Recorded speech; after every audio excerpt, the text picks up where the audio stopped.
Laïcité contre symbole offensatoire ou ostentatoire. En ce début du troisième millénaire, la laïcité s'impose d'elle-même de par la montée grandissante du multiculturalisme un peu partout dans le monde. On peut difficilement comprendre que nombre de gens, encore de nos jours, aient besoin de croyances irrationnelles pour les aider à assumer leur existence et donner un sens à leur vie. Quoi qu'il en soit, l'évolution de la pensée humaine nous entraîne forcément vers de nouvelles philosophies mieux adaptées à notre monde actuel.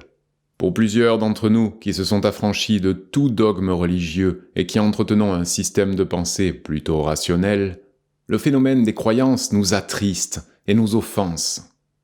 Il nous attriste de par les divisions et la violence qu'il engendre au sein de la grande communauté planétaire.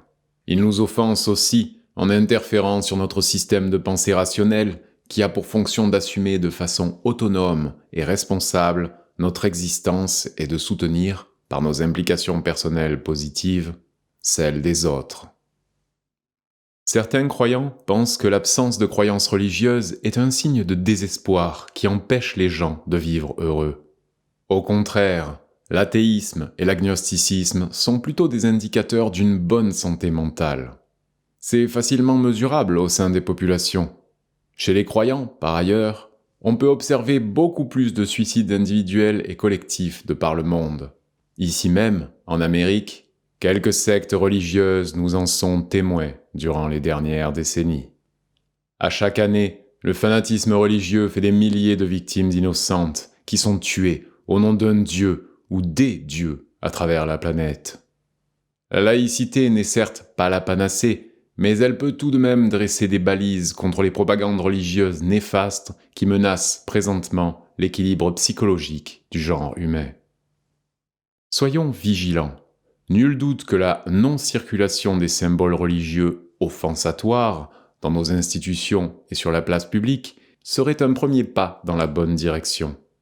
Nous sommes présentement en juin 2019. À l'instant même où j'écris ces lignes, le gouvernement du Québec est sur le point de faire adopter une loi sur la laïcité. Une loi qui interdit le port de signes religieux à tous les employés de l'État en position d'autorité dans notre société. À ce jour, il faut saluer le courage et la détermination de nos dirigeants provinciaux en espérant toutefois que l'application de cette loi se fasse selon les attentes de la majorité. Ce serait une excellente façon de faire évoluer le peuple québécois vers une meilleure identification de ses valeurs.